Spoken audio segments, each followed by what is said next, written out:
Okay, we're going to talk about pine trees today. This is Dr. Teacher Mom, and here we go. Let's get into it.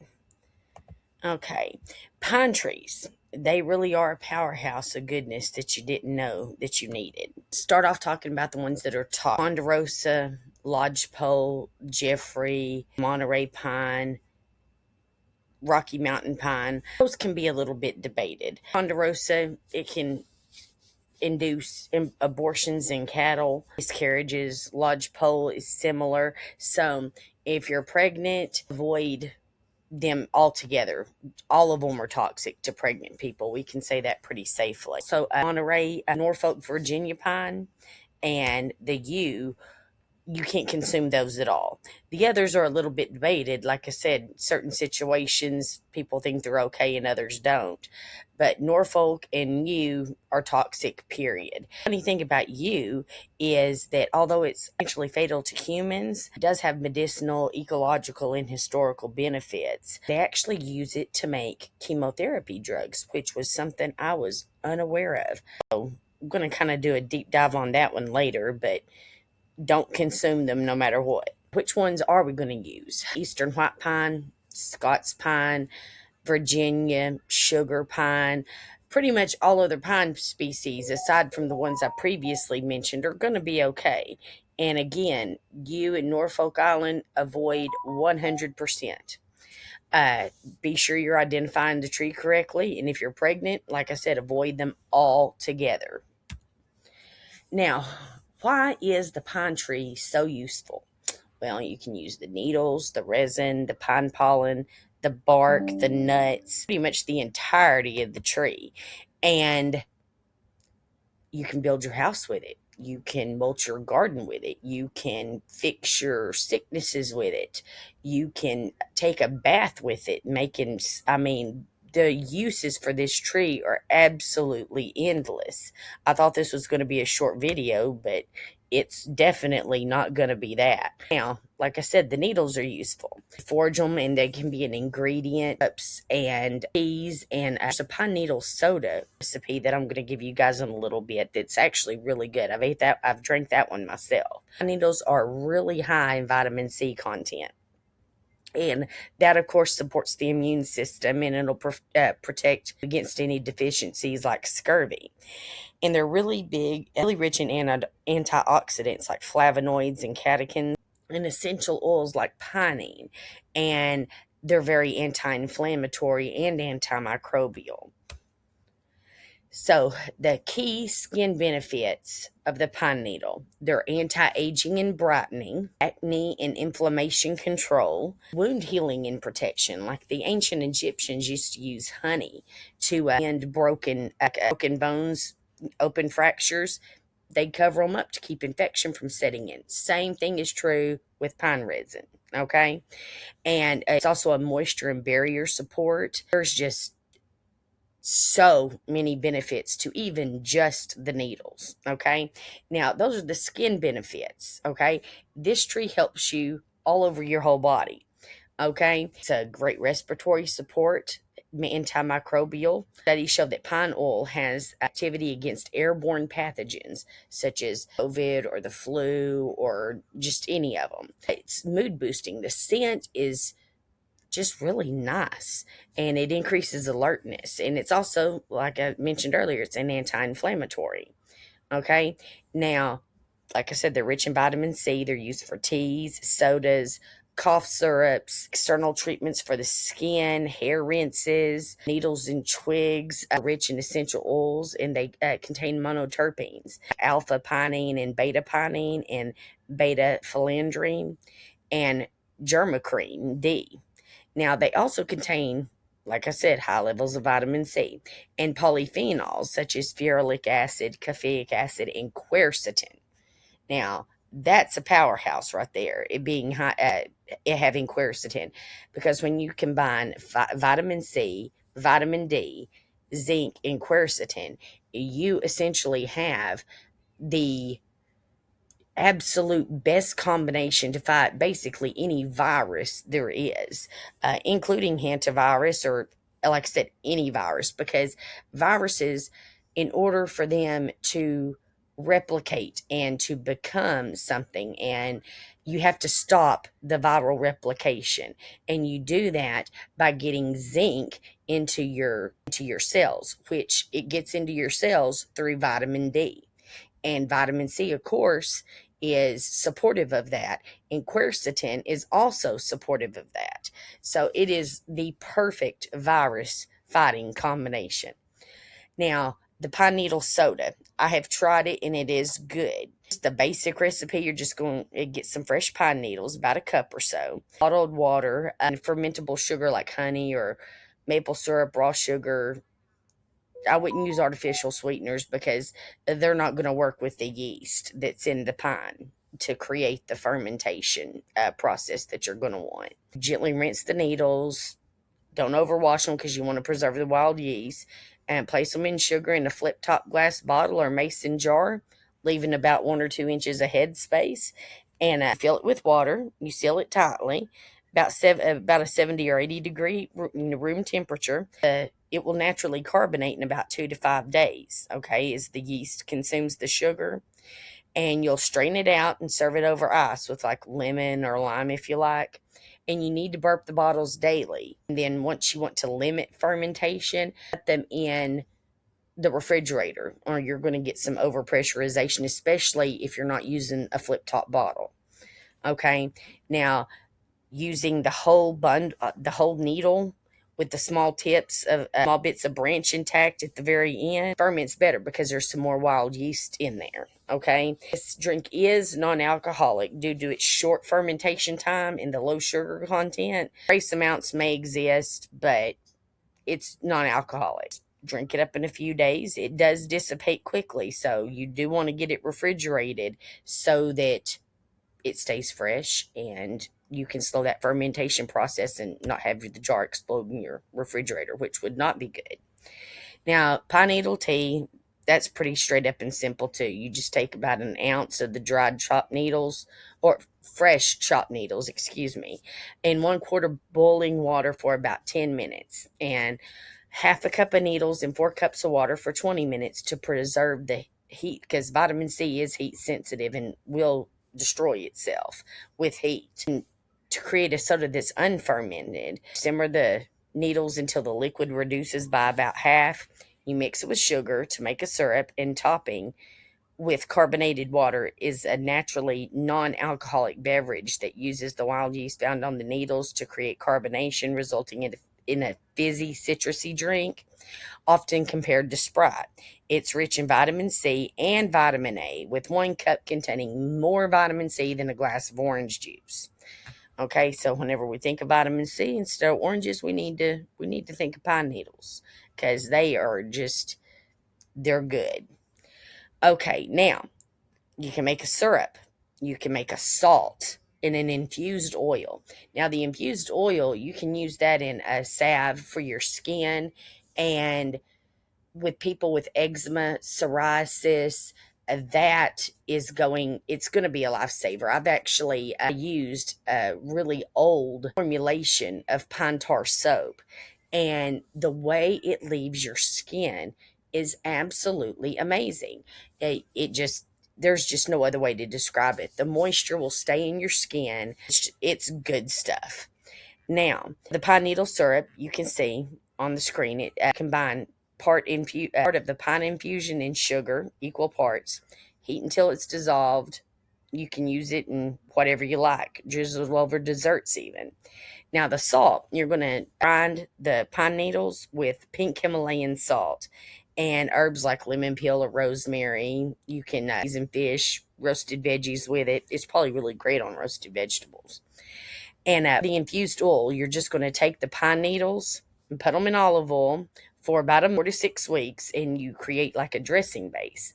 And you can combine that with like lemon juice, garlic, maple syrup, whatever you like. But you can also use that infused oil, like I said, in salves, and they are extremely beneficial to your skin. Now, this is something I didn't know about the shortbread cookies and the sugar cookies. You can infuse butter with the pine needles by simmering them together for an hour, and then using that flavored butter in shortbread dough. Sugar cookies, you can combine the freshly ground pine needles directly into sugar cookie dough for a piney flavor, which I'm sure that's probably really, really good. Now, the soap. You can do soap two different, well, you can do soap all kinds of ways, but there's two basic formulations of soap, and one is a melt and pour, and the other is, where you go through the process of lye. Now, melt and pour, since it already contains lye, you don't need lye to make this, okay? And it's very quick to prepare. You just melt the soap base, 30-second intervals, and mix mica powder with a small amount of rubbing alcohol to prevent the clumping. And then you add in your pine essential oil. Okay, and then you pour it into a mold, let it sit for several hours or overnight. Okay, and with the other soap, the cold processed soap, it yields a harder, longer lasting bar, but this one requires lye. And you'll need 13 ounces of pine needle infused oil. Okay, well, like the infused oil I talked about earlier, you can use salves. That same infused oil will work for this soap. Okay, and then 4.54 ounces of lye and essential oils like pine, sweet, orange, cinnamon leaf. That's all going to kind of depend on your specific recipe, and every soap recipe is different, and I am not a soap maker. I haven't ever tried to make soap. This is a recipe that I found. So do your own research there. That is a general guideline. So remember that. You can screenshot for the recipe, but just with soap, I don't have a lot of experience making it. So be sure that you do your own research and follow the recipe, because lye is dangerous. Now, you can make an all-purpose cleaner, and I have done this, and it is an excellent all-purpose cleaner because it's antimicrobial, antibacterial. It's great.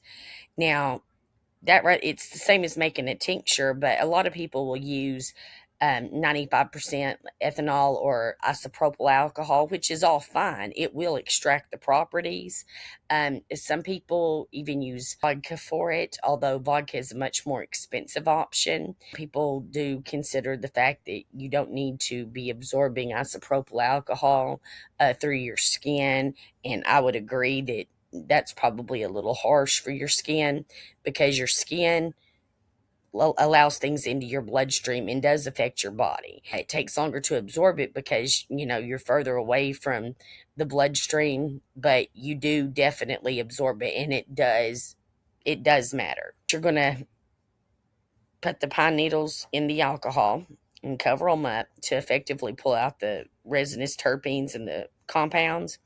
And then you'll put the pine needles into the jar, cover them up completely, shake it every few days, and make sure that they're small pieces. That way you've got more surface area. And then you just strain the liquid through a cheesecloth and, use that as your cleaning agent. Dilute it in some water.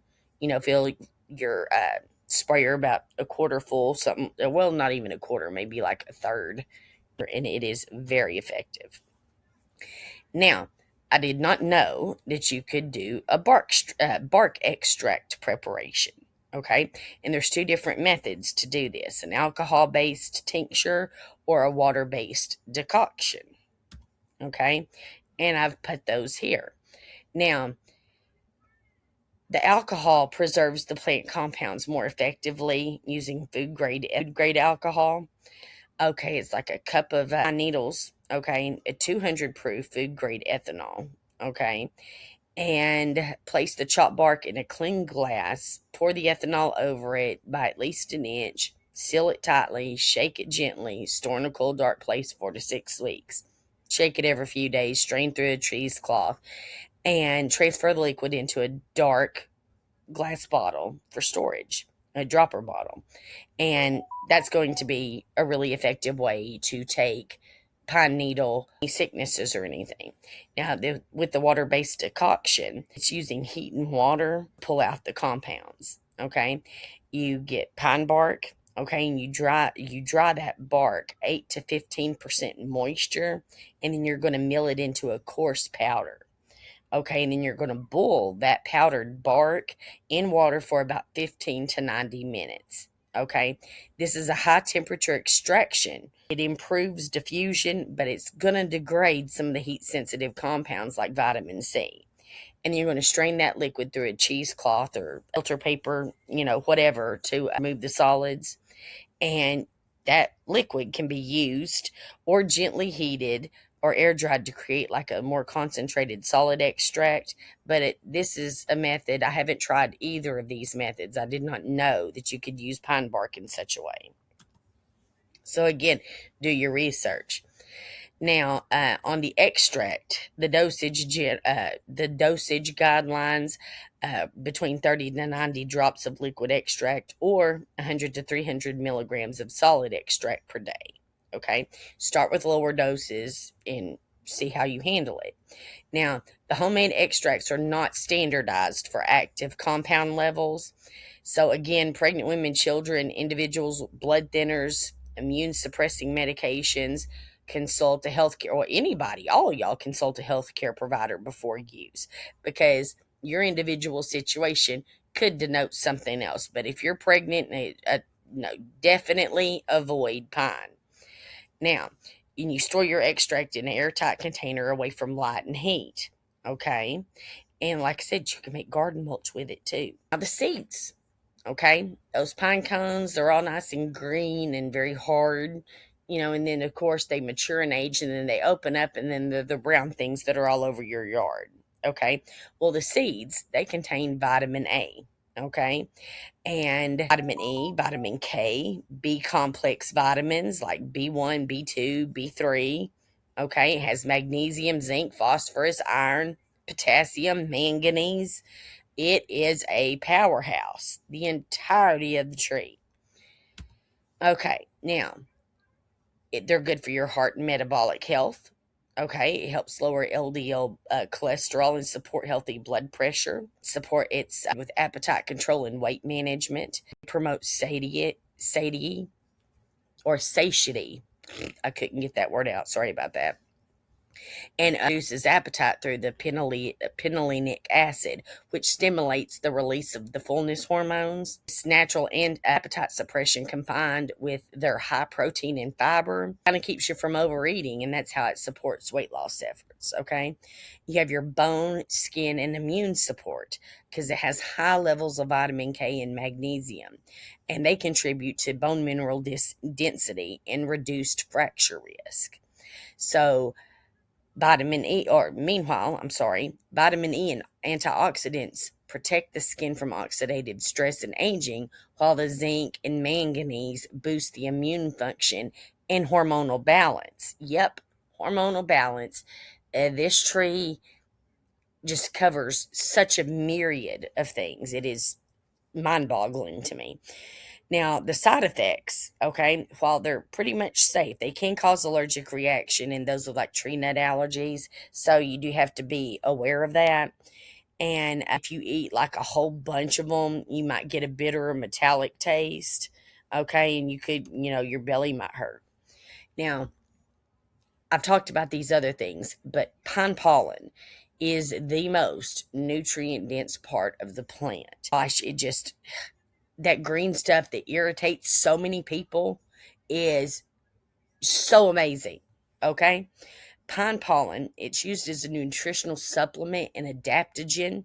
It is good for hormonal support. It was used in traditional Chinese medicine to like a longevity tonic to moisten the lungs, relieve fatigue, improve endurance. Okay.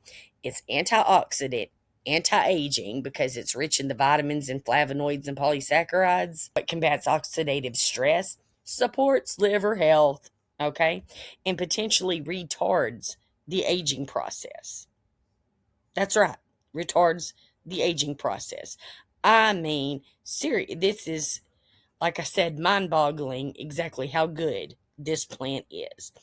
Now, you can use it as a salve, like I said, to address inflammatory conditions, eczema, acne, rashes, just anything going on with your skin. This is going to help. Just anything. Now, the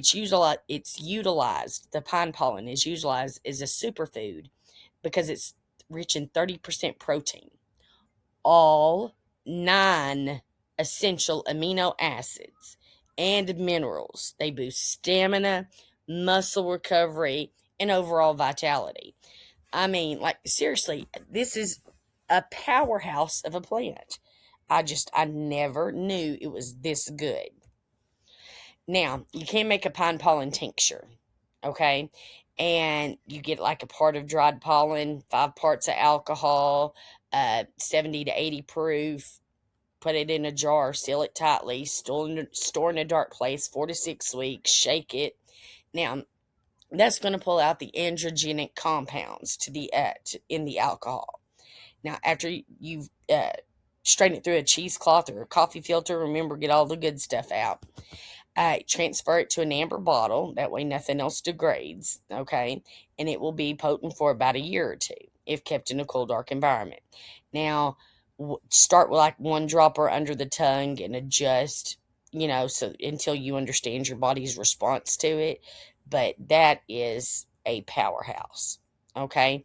Now, the infused oil is even cooler, okay? Crush the pine pollen into a fine powder, okay? Maximizing surface area and bioavailability. Now, you use 1 part pollen to 3 to 4 parts oil, okay?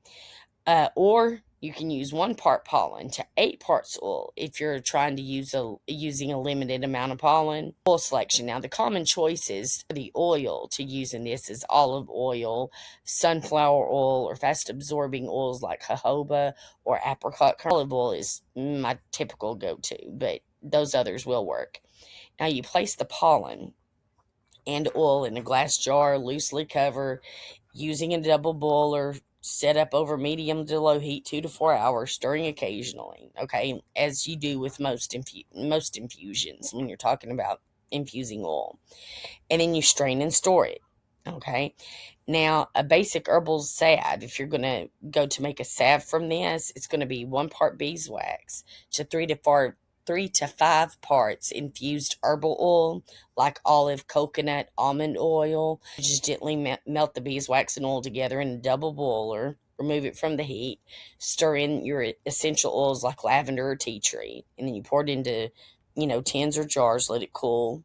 And then you've got a shelf-stable product for 1 to 3 years, okay? Now, how do you harvest pine pollen? Because, yes, it gets all over our cars, but how do we harvest it? Well, this is what I found in harvesting it. You come from the male cones, and they're called catkins.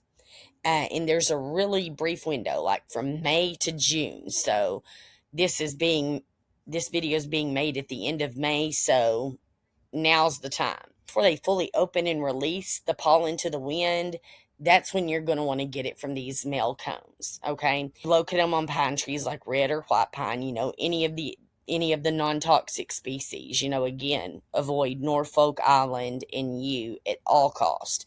And the other ones, use with caution. So do your research there especially if you're going to use something that's on the questionable list, okay? You need to understand who's going to be taking it, and you need to understand exactly what that plant does. So proper identification is of utmost priority. Now, you're going to locate them on the tree, okay? It'll be small, soft, yellowish orange clusters on branch tips. You carefully snip or twist off the catkins into like a large bag or container. Take more than 10%. That way, we still have a lot of pine trees next year. Now, once you get it home, okay, you're going to shake it real vigorously for a few minutes to get that pollen out. And then alternatively, you can spread them in a warm, dry, out of the way spot, attic, dehydrator, whatever you like, for about 24 hours to let them dry and release the remaining pollen, okay? And then you'll sift it, okay? You'll sift the mixture multiple times using a strainer or cheesecloth. And because pine pollen is perishable and it is prone to mold due to moisture, dry it thoroughly. Okay, use a dehydrator or air drying, but just make sure it's dried thoroughly. Store it in the freezer, airtight container to preserve it for up to a year. avoid plastic containers if possible. And I do mean like just avoid plastic containers, period, in your whole life if you can. Um, I know that's not easy, especially if you're talking about freezer space, because plastic does so much better than other forms of freezer storage.